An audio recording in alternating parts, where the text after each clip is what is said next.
Welcome to the Thrive in the Workplace podcast, brought to you by The Wellness Theory in partnership with B1G1 Business for Good. This podcast is all about uplifting organisations to thrive when it comes to all things workplace wellbeing. From organisational culture, the most effective wellness campaigns you can imagine, and integrating social good. You will find insights, inspiration and information that supports leaders at all levels to implement best practices to improve engagement, performance and vitality within the workforce. We believe that workplaces can and should be healthy and sustainable for both the workforce, the bottom line and the community. And in this podcast, we'll show you how.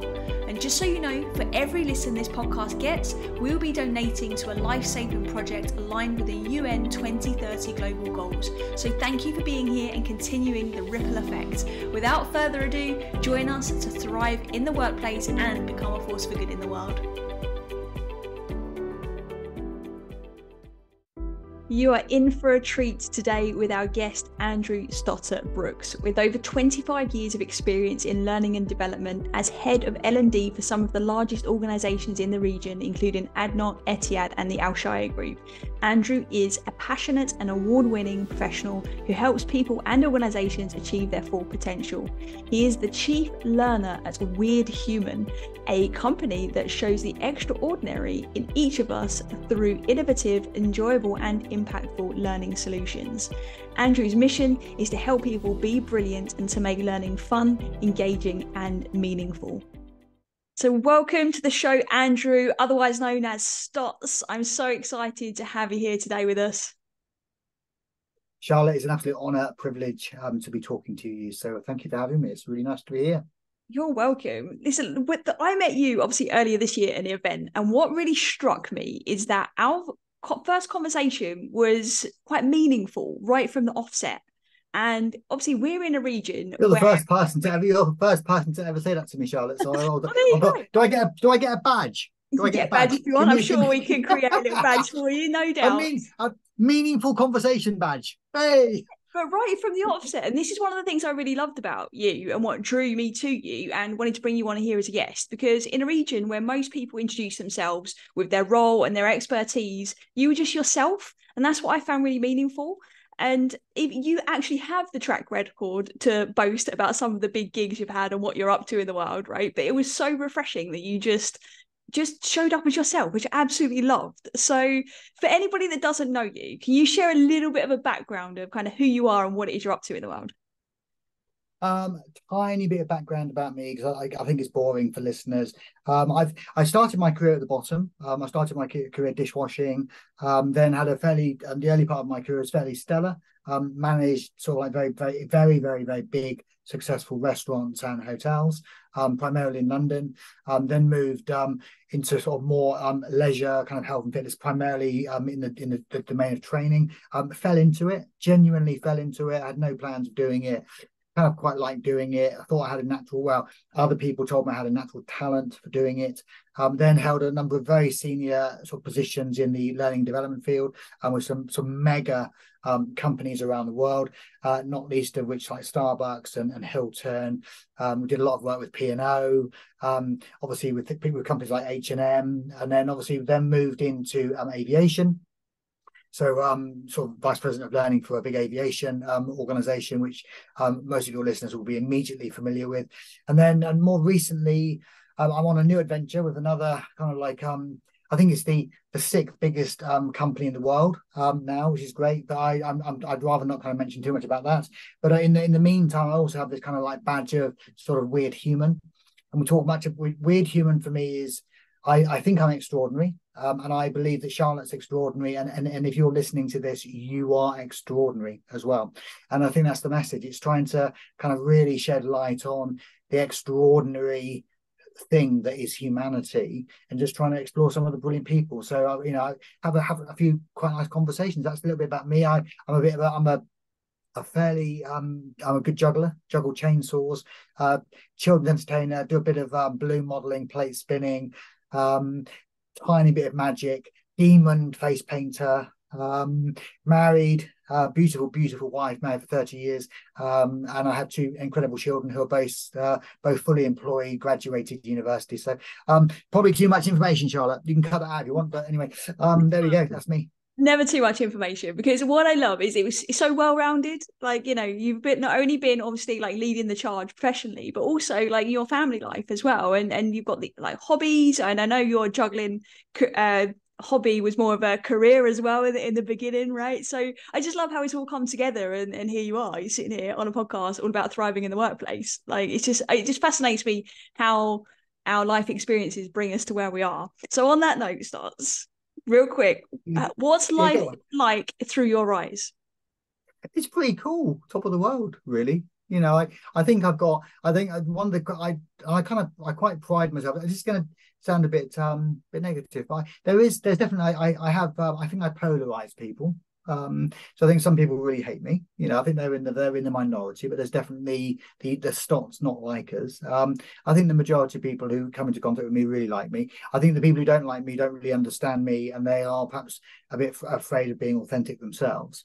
And so, to my mind, they probably need to chill out a little bit and just be a bit more genuine, a bit more real, and recognize that you need to see it to be it. And so I like to try to role model. I think that's a really important message. So yeah, I think you've been very, very complimentary. I'm just a normal kind of guy who just tries really hard. I've got 4 values that the world's heard 1,000 times, but I can bore you 2 seconds on that. I think that we should be giving respect freely to every single human being in the planet. I mean, no one should earn my respect. I don't think that's required.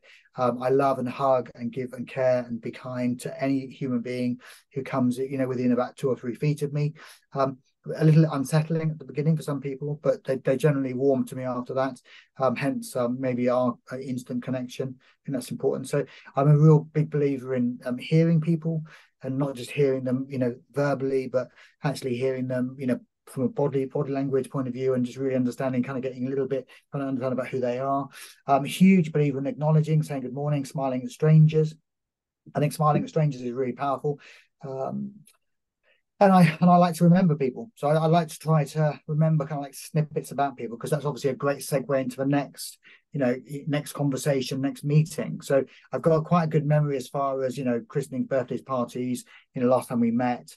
Perhaps we were talking about buying a new car or going on vacation. And so I can quickly kind of bring that into the conversation. How was the holiday, Charlotte? Or it's great when you were dancing with me the other day. So just those kind of things just bring it together. So those kind of 4 things are really, I think have served me very well. And I just try to do my best every day, Charlotte. I'm not very good at it most of the time. I recognize that I am just flesh and blood, but I give it my best shot.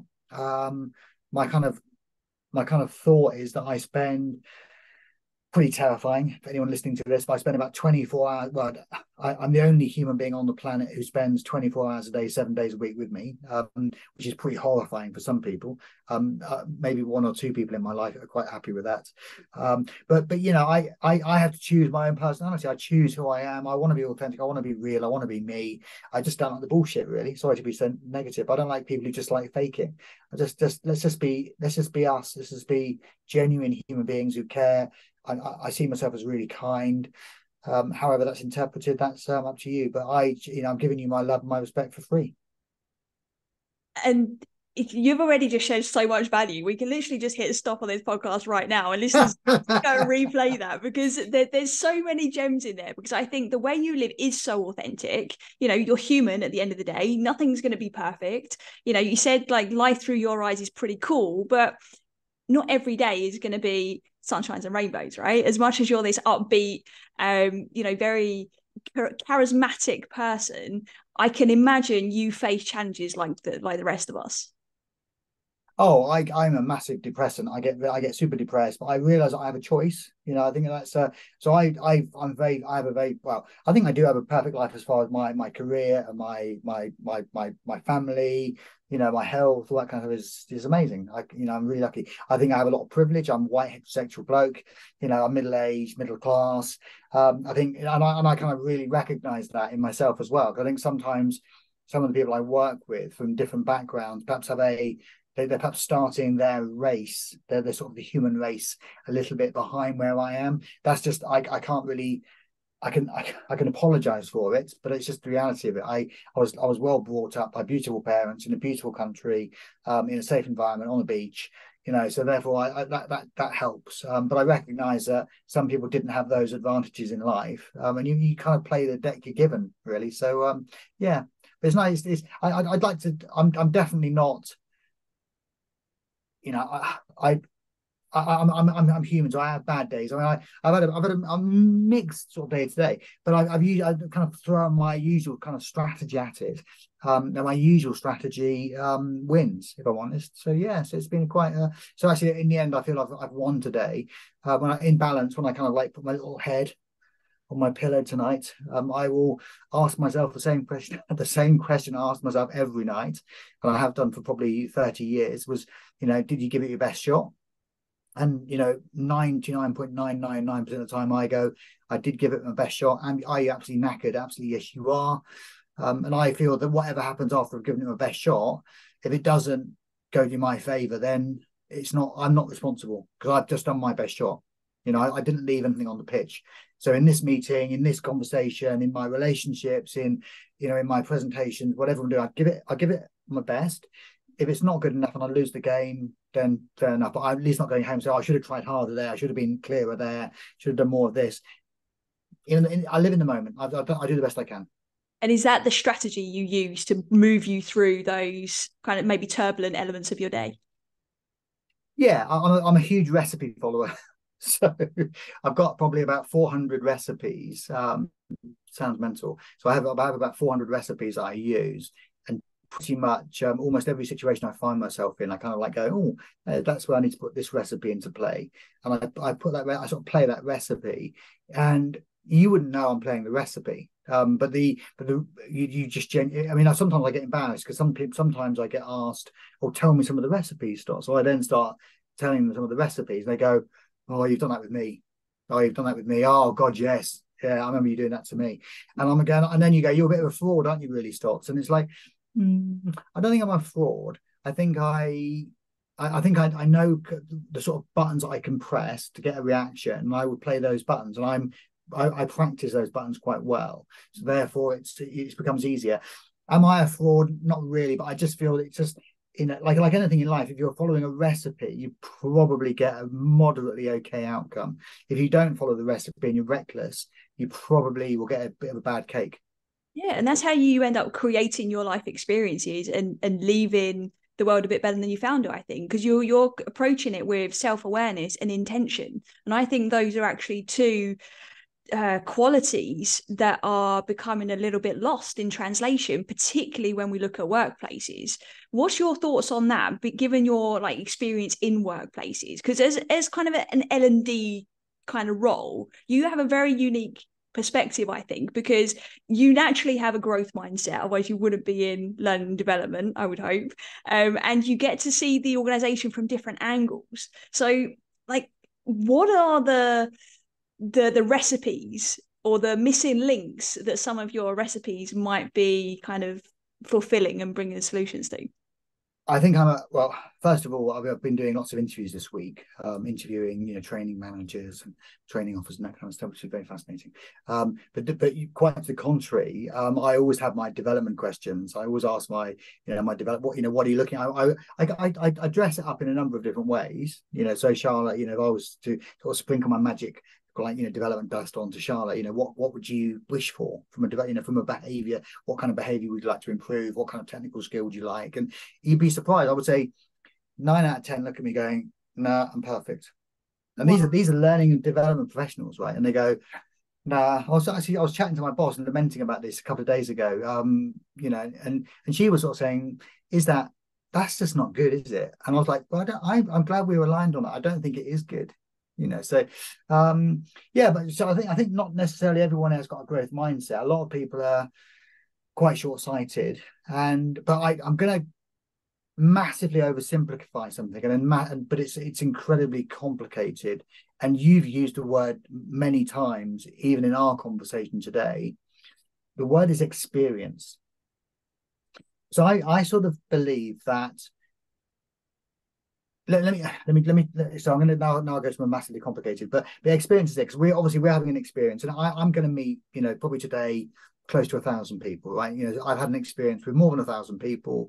And that's just me actually in meetings, in events and that kind of stuff. So I'm touching people the whole time, and they come from they're some of them are presidents, some of them are like business directors, some of them they work in in the like the canteen, or they work on buffets, or they're like serving me water and tea and stuff like that.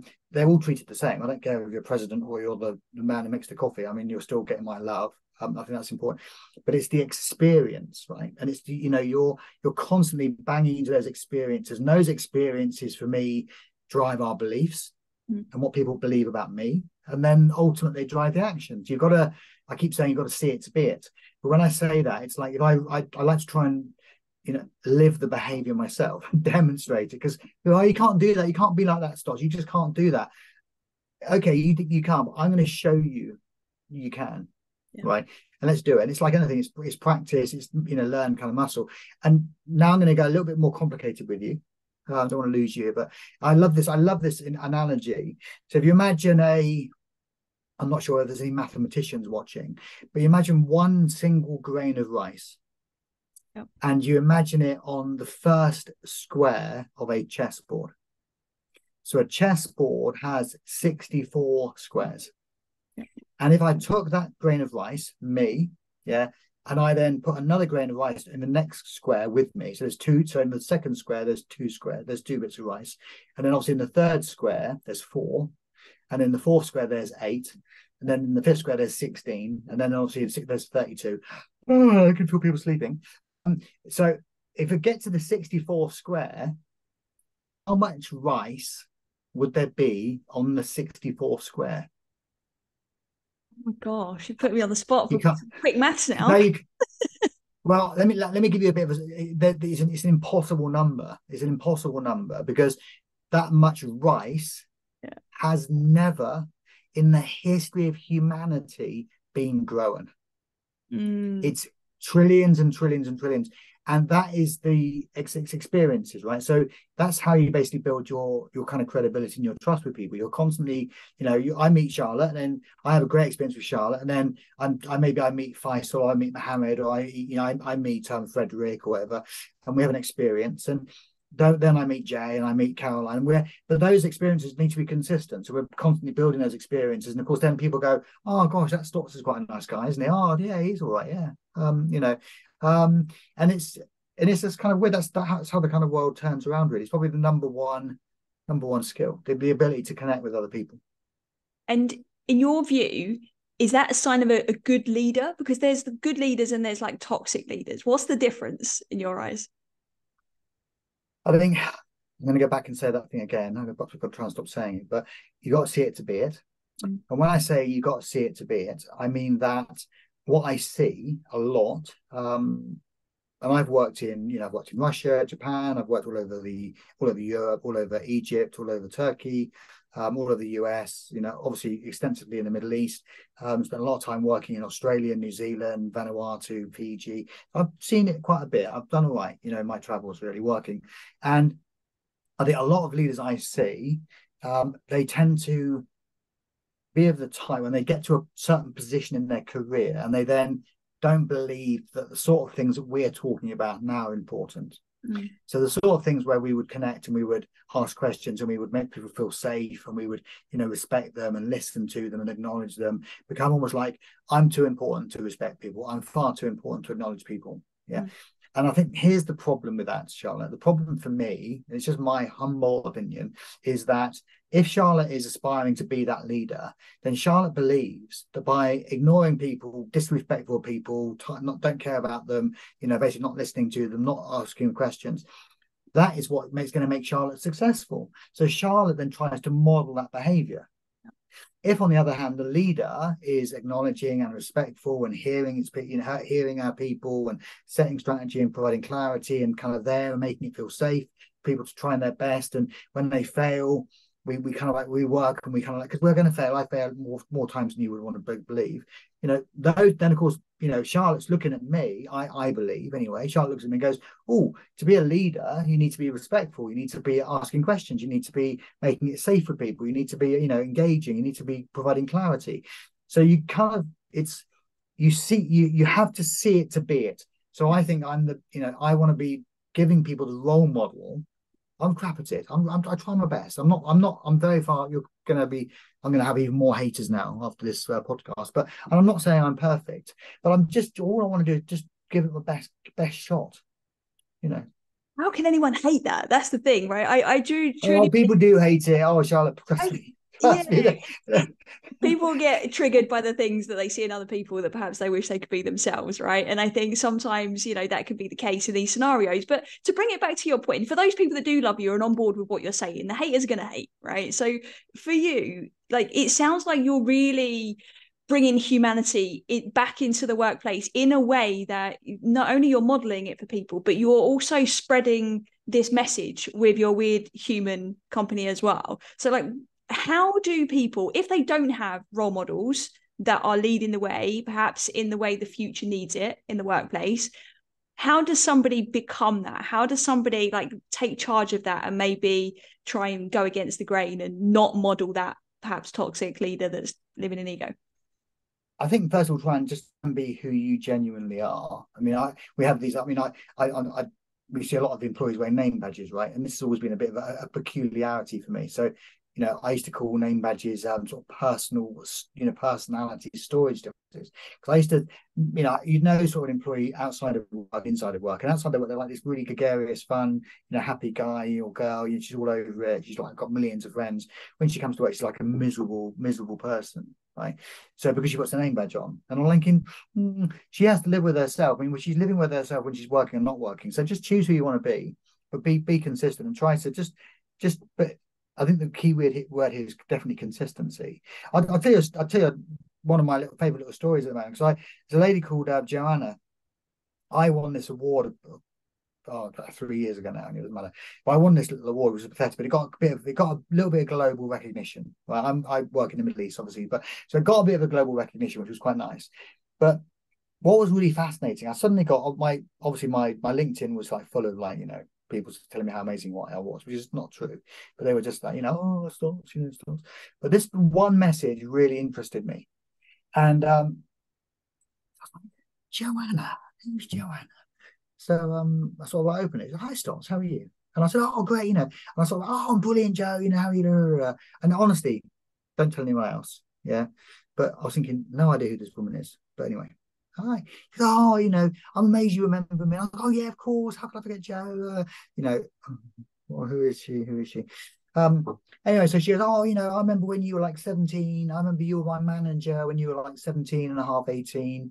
And I was like, what really? So I said, wow, yeah, of course, Joe. When were you my team member? Oh, we worked in Bernie Inns and stuff like that. And I was like, really?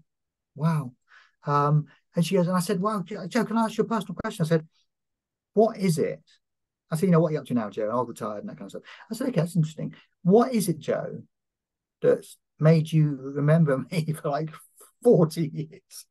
And she goes, because you're a really nice bloke, and because you just really cared about the people, and you just said good morning, and you just kind of you're in amongst it with us. We worked really hard, and it was really challenging work, but you were in amongst it, and I love her. I love her to bits, because I think I've not seen her for 35, 40 years, but it's just amazing what you can leave that impression on people, right?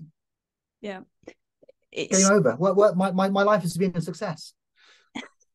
Well, if you could just show up and be yourself every day, right? That's actually technically one of the easiest things you could possibly ever do. It's just that we get in our own way and then we don't do that, right?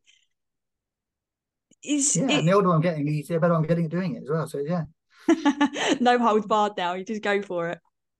I am just going. I am sort of just going for it a little bit. I mean, I suppose a tiny bit of financial security. I'm in quite a safe space. Yeah. I just that definitely helps. I can understand how if people don't feel particularly safe, they might be less inclined to be they might sort of force themselves into a box they're not particularly keen on. They might try and be a peg to fit through a particular hole. But I actually ultimately think it does incredible damage for the wellness. Mental health is a disaster, and your motivation levels are plummeting, and you're not particularly engaged at work. And I don't really think it pays in the long run. I think it's better to be yourself. Yeah, definitely. And you can be yourself in a way that fits society to some extent as well, because if we're looking at the principles and we're looking at the core values that perhaps people want to be living by, like kindness, like authenticity, vitality, humanity, if we're coming from a place where we know our values, at least we're more likely to be able to show up to ourselves and still fit into that peg hole that we're trying to get into. It's just that our level of confidence would be very, very different. So I'm curious Sorry. And coming with respect, I think, sorry, I'm sorry, I was really rude then, but just coming with respect, because I work with some very interesting cultures. I mean, I've worked with police officers wearing grass skirts, and I work in the beautiful people of Abu Dhabi. I've worked in all sorts of different locations. I've worked with people who live in mud huts, on beaches, in all sorts of different professions around my career. But I've always led with utter respect. Utter respect. I used to look quite pretty. I used to look quite pretty. I was in the Merchant Navy for a while. Very. I'm being a little bit loose here, but Richard Gere-esque. Kind of all in white, a lot of gold on my shoulder. 3 3/4 stripes. We need photographic evidence to overlay onto. They're quite dashing in my uniform. But I think and some of my peers would say, they've got to earn their stripes, Stottz. I don't know why you're so nice to them. They've got to earn their stripes. And by when they said earn their stripes, they've got to earn your respect. And I'm like, I disagree. They can lose my respect, but they haven't got to earn it free. I interrupted you. Sorry, Charlotte. Go on. No, that's super interesting, and it's paramount, right? Because unfortunately, we do live in a society where we are taught that respect is something that's earned, and different cultures experience that in very different ways. And like you said, some of us are more privileged than others. But Stottz, I really would love to get your thoughts on the idea that organizations don't necessarily need more strategy. They just need a belief that they can get to where it is they want to go, and have people to believe in them. So if a leader believes in their employee more than they give them strategy, essentially leaving them better than they found them, like your friend Jo that you worked with before, you clearly made her feel a certain way, and that stayed with her. So what's your thoughts on training? Because there's so much training that companies are giving to their staff. Is it more training and strategy that companies really need to be able to be well and thrive?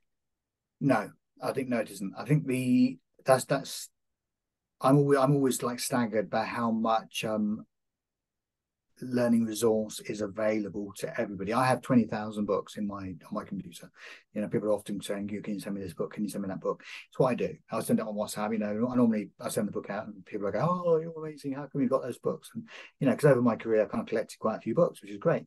So I'm happy to always share them. And if anyone's listening now, want a book, let me know and I can do my best to share it with you, which is quite fascinating. But there's a lot of stuff out there. There's a lot of information out there, right? And I think the challenge is that, if you look at a specific, you're getting very technical on me now, my professional side of my life. But if you look at a specific job role, doesn't matter what that might be. It might be, I don't know, cabin crew. Let's say cabin crew, or it might be a service assistant in Burger King, something like that, or in Kentucky or whatever. So you've got a particular role. I think there's kind of 6 things that role needs to understand. Yeah, and I think if you can give clarity to those 6 things. I think the first thing for me is to be that role. So let's pick cabin crew because it's quite topical. So it's cabin crew, right? So the first thing I need to understand is who are the stakeholders or my customers in that role? Yeah, who am I working with? Because obviously I'm reporting to a captain. There's probably a cabin supervisor or cabin senior. There's definitely going to be guests. There's going to be ground handling crew below the wing, above the wing. There's a whole load of customers I'm working with. I've got sort of first, second, and third level customers. I've got first, second, and third level, managers within the organization. So I think I owe it to to Charlotte, who's my cabin crew. I think I owe it to her to make sure that she's very clear about who her customers are and her stakeholders. Because I think some people just don't get it. They can't see it, right? So that's number one. Number two, I'm a huge believer in what I would call my personal attributes.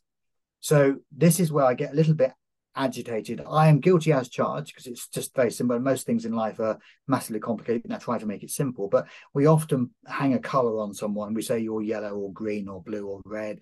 We use things like MBTI, and that you're one of 16 personality types. I think it's a crock of shit, if I'm honest. Because I think that there's 9 billion people on the planet, and 9 billion people are different. Yeah. We probably share similar DNA, but ultimately, because you're a culmination of experiences, right? So when you look at what I call the attributes, you need to understand kind of what are you analytical? Are you creative? Are you reflective?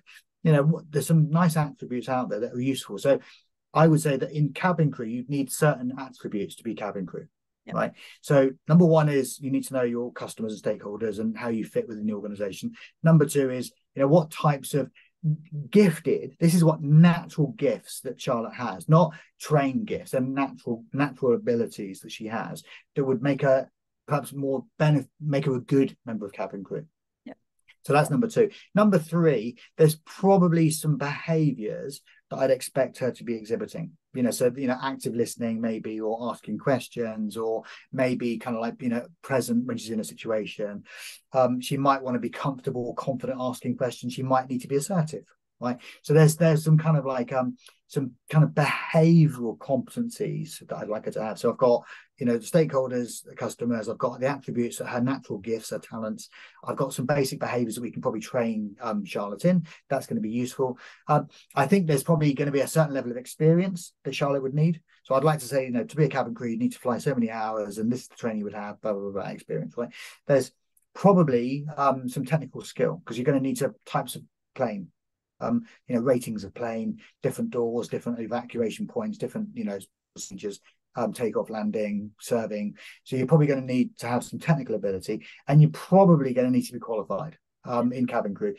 Maybe not, but there's some, there's going to be sort of GCAA in this region, there's GCAA. So you're probably going to have some type of qualification. So those 6 things, if I then say this is the job role, and I can then compare Charlotte against that job role, and I can then instantly start to see where the gaps are. But more importantly, I don't know, yes, I have. I'm not sure if this is going to work. This is not planned, viewers. This is not planned, but I will do it anyway. I have my pack of cards. I'm not sure you can see, but anyway, pick a card. Let's just take 2 random cards. So let's have the king of diamonds. There's the king of diamonds there, right? Okay, and there is let's have the 3 of hearts, because she's lovely. We love our cabin crew. She's lovely. There's the 3 of hearts. So I've got the king of diamonds and the 3 of hearts. So there's the pilot. There's the captain of the plane, and there's the cabin crew. Yeah. What I want to do is, obviously, the captain would have the success profile. He or she would basically have those 6 things as well: customers and stakeholders and attributes. And then the cabin crew would have that as well. If the cabin crew wanted to be the pilot, or any other job role, if the barista wanted to be me, God forbid, what we should be able to do is actually layer those 2 roles over here and say, actually, do you know what, Charlotte? You're a pretty good fit. So these areas here, we're really happy with you.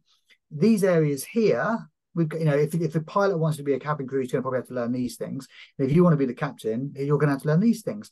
Now I can be very precise, because I can direct Charlotte. Charlotte really wants to be a pilot, so I can say that's fine. So Charlotte, these are the things you'd need to do. These are the qualifications you'd need. This is the experience you'd need. This are the attributes you'd need. These are the competencies you'd need. Yada yada yada. And then I'm actually saying to Charlotte, and here's the equipment, here's the tools. Go and do it. These are the books. These are the courses. These are the qualifications, and point Charlotte in that direction. What we do is, most businesses I work with, they do the absolute opposite of that. So they basically go, we don't really know what we give them a job description. It's pretty ropey. It's pretty vague, and it's just never ever looked at. We might use it for 15 seconds in a recruitment process, or when we're firing someone, and then basically we just say, oh, by the way, Charlotte, there's some 15,000 books, and there's like 74 million training courses on kind of Coursera, and there's all, but we need you to get some experience about life, and then come back to us. Charlotte's thinking, which book am I going to read? I'm busy. I've got to feed my kids, and I've got to sort of court my husband and that kind of stuff. So I've got time for this. Just, can you be more precise, Andrew, telling me what you want me to do? So if I've got I've lost my employees now. Never a good thing, is it? You're losing your employees in a live show. But I've got my 2 employees back. Here they are. They're back. I'm going to get rid of my other employees for a second in this example, but I've got my 2 employees. Actually, it just makes it easier for the employee, and this employee can go anywhere. You can move anywhere within the organization. You start to put those around each other, and you get some clarity. Have you gone to sleep yet? You've probably gone to sleep now. But that's it, right? Like what you've just shared there, that's a great recipe. It really is. It's something that you can see because it starts with the human in mind. Yes, it takes into account everything else, obviously, the organization needs, but there's an integration there. It's not just one entity working in silo, and I think that is creating a lot of separation within workplaces. So you've touched on it there, and I was going to ask that what you actually see in day to day, and you're obviously seeing the opposite of that strategy you've just shared in some cases. Yeah, and because what happens in my line of work, I've been doing this job for a few years, so I'm getting slightly embarrassed. Just pretend that I've only been doing it for 2 years. But because that's why I'm so youthful. But the reality is that we tend to see learning functions going after easily measured learning, right? So that's what I would call the must. So and I think there's a real danger in that. I think there's 2 real dangers. I think A, the danger is it's bloody expensive, and B, the danger it doesn't really stick. But of course, C, it's easy to measure that Charlotte's done it because either Charlotte has done it, but there's no real test of Charlotte doing it. I mean, we know that she turned up, but we don't really know whether there was any stickiness of the learning. We just know that, yeah, she was there at 9 o'clock and she finished at 5 o'clock and she did that was what she did. She might have taken a test, but, she probably only took the test to get through the test. And now, if she was asked about it tomorrow, she probably wouldn't have any idea about that at all. So that's really dangerous, but it's easy, right? So a lot of organizations go with the easy, dangerous route, in my humble opinion. Yeah. The other way is that, Charlotte comes to me, in our previous analogy, and she says, Stottz, I want to be yeah. So I can then go, that's fine. Yeah, that's what a pilot needs. Go and do that. Oh, and by the way, Charlotte, this is where you are on your journey. Yeah. And now we can help you map your journey between where you are today and where you want to be in the future. And here's how you can do it. And let's give you some tools, but ultimately you own it because that's the want. So that's then the second 2 parts are the can and the should. So I can show Charlotte how to do it, and she can go and do it if she wants to as the cabin crew. And I, of course, can say, and I think you'd be an amazing pilot, Charlotte. So I can do the marketing and encouragement around it. The should, why I think Charlotte should do it. Yeah. So just giving a bit of clarity to what we're trying to do makes a big difference. Yeah. Anyway. So where does someone start? There's a leader listening to this that is on board with what you're saying, but they are doing the complete opposite. Like what's one thing that they could walk away from listening to you speak about today and get themselves on the right track? Start with experiences you're getting other people. Yeah. Just start with your experiences and don't try and it's like, oh, I need to lose 20 kilos. Like I genuinely, I need to lose 20 kilos. So problems that with me lose, I got my daughter's wedding and stuff coming up, and I've got a problem with that. That's a massive issue for me. I don't want, at the moment I have to, but I don't want to, and that's a big challenge. So I think if you want to do something, you have to basically, A, you have to want to do it, and B, you got to do it in small steps. So it's just, I would say, just try and do one thing. Smile at strangers in elevators. Yeah. Introduce yourself. Say good morning to your team. Yeah. Ask a few more questions. I think I shared a stage with Marshall Goldsmith the other day. He's apparently the world's #1 coach. Very nice chap. But he said to me, Stottz, the best question, the only question for me is how can I improve my relationship with you? And then just sit back and listen. So I would say to Charlotte, how can I improve my relationship with you? Listen, right? I said to my wife, how can I improve my relationship? What can I do? For my kids, how can I improve my relationship? They will say, listen more, Dad, and spend more time at work. Probably more. That's wrong. Don't spend more time at work. Spend more time at home. But actually, I think probably my wife would like me to spend more time at work. But generally, it's the experience, right? So just ask your wife, ask your husband, ask your boyfriend, ask your children, ask your employees. Ask Charlotte, ask Andrew. What 2 or 3 things I could do to improve our relationship? And they will say, well, just listen, ask us a few more questions, be a bit more, create a bit more safe space for us, and then pick 2 or 3 of those things. Okay, how do I create a safe space for you? Listen to me and be more approachable. Okay, let's do that. Let's work on it. So we work on those 2 or 3 little things, and then maybe after 4 or 5 weeks, we say, so, 5 weeks ago, you said, you wanted me to be a better listener and spend a bit more time with you and ask a few more questions. How would you rate me on a scale of 1 to 10? 10, I've like knocked it out of the park. 4, I've given it a go. So just think about little tiny increments. Yep. And then eventually it becomes natural, because like with most things, you go through, I think the biggest part of it is not being aware. So there's those kind of 4, in sort of Blanchard situational leadership model. And we talk about, the worst people are unconsciously incompetent, or they just don't know that they don't know. So I think the biggest jump is actually being more self-aware. So of course, as soon as you know that you don't know, that's a huge step. And of course, then practicing it is really hard, because practicing listening or practicing asking questions. Someone was shouting at me earlier, telling me that it was too easy, telling me what I was saying was too easy, and I was, oh, well, thank you for the feedback. I really appreciate it. But I know 1,000,000%, if I was watching that person doing something that I was asking them to do, they would be completely incapable of doing it. Yeah, it's easy in theory, isn't it? It's very different in practice, for sure. It's funny. Yeah.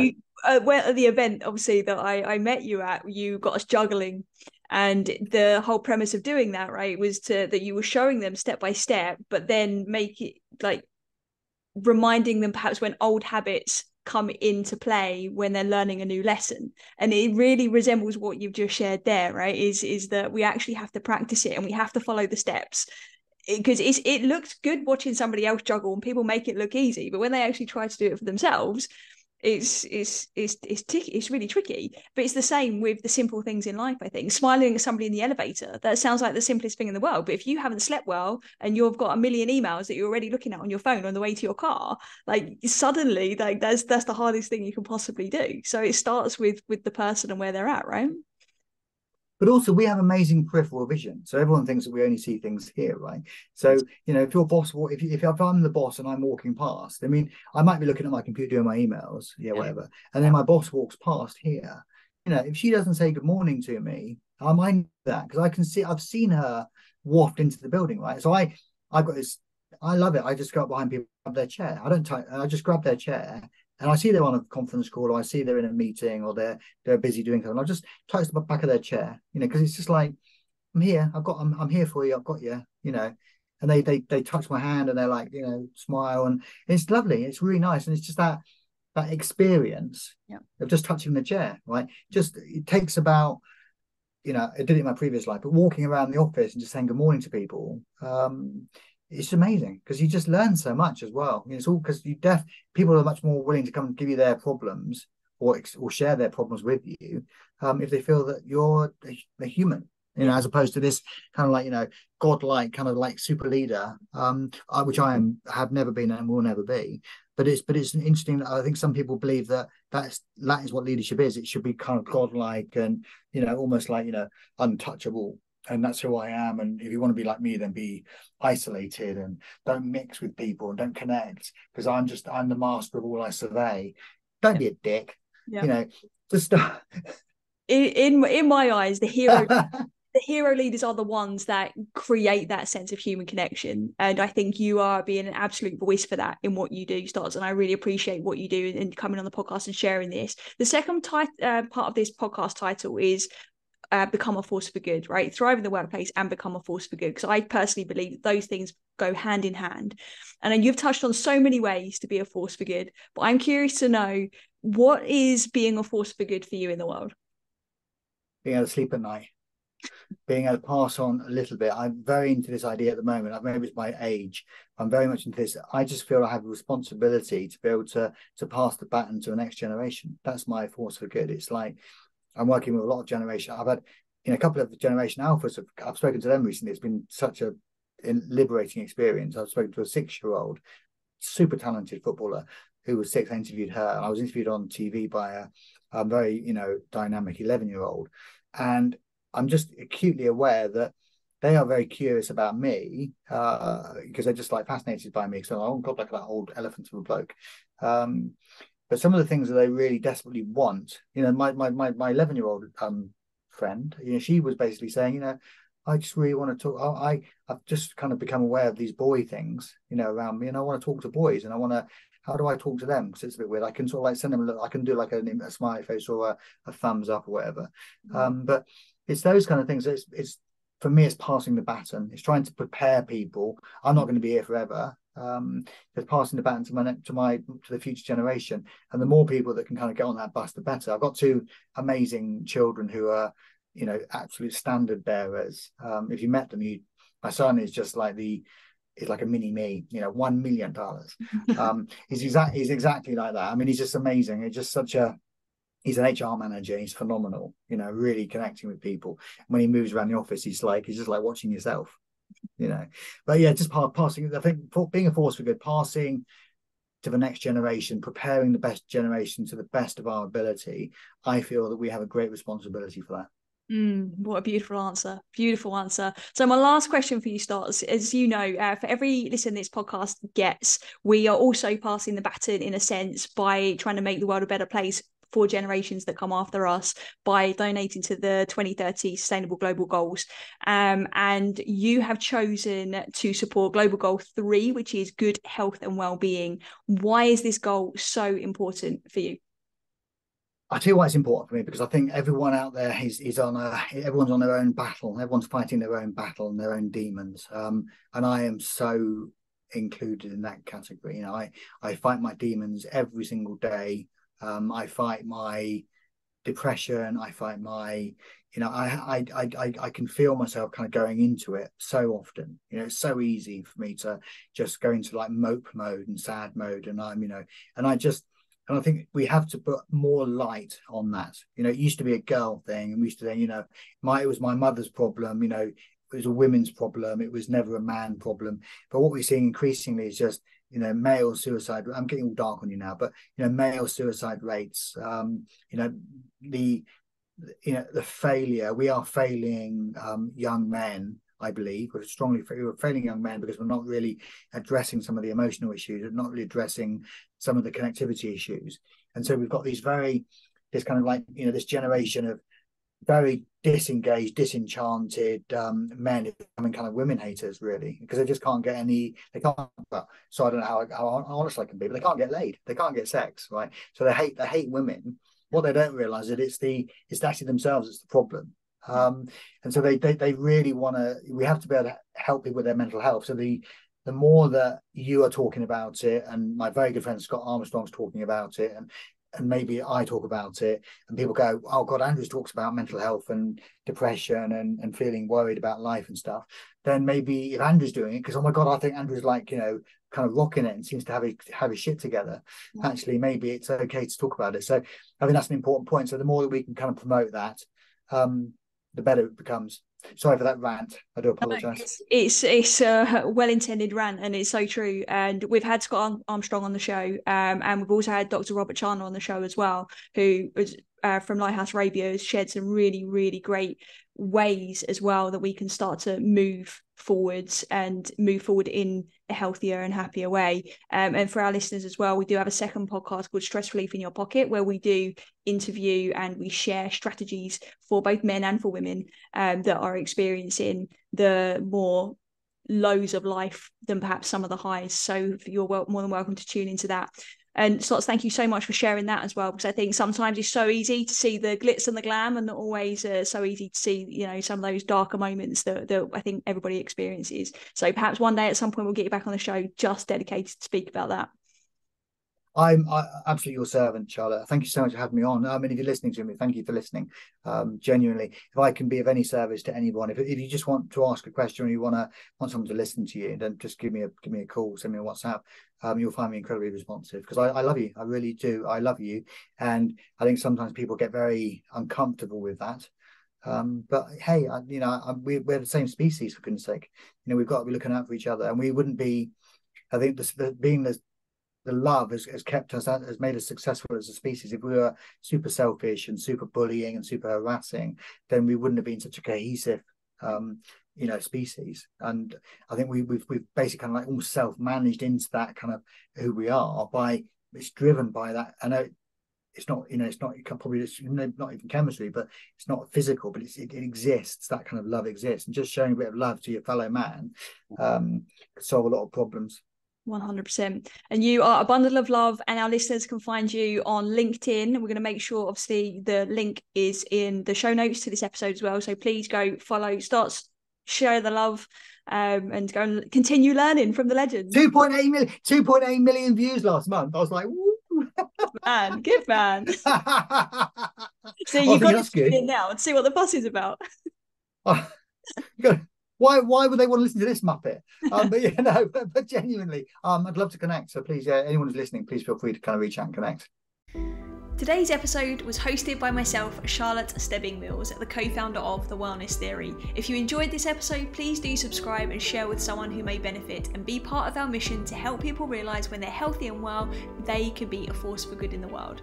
I just wanted to share some more about our partner, B1G1. B1G1 is a global movement that enables businesses to incorporate effective impact creation into their everyday activities in a simple and powerful way.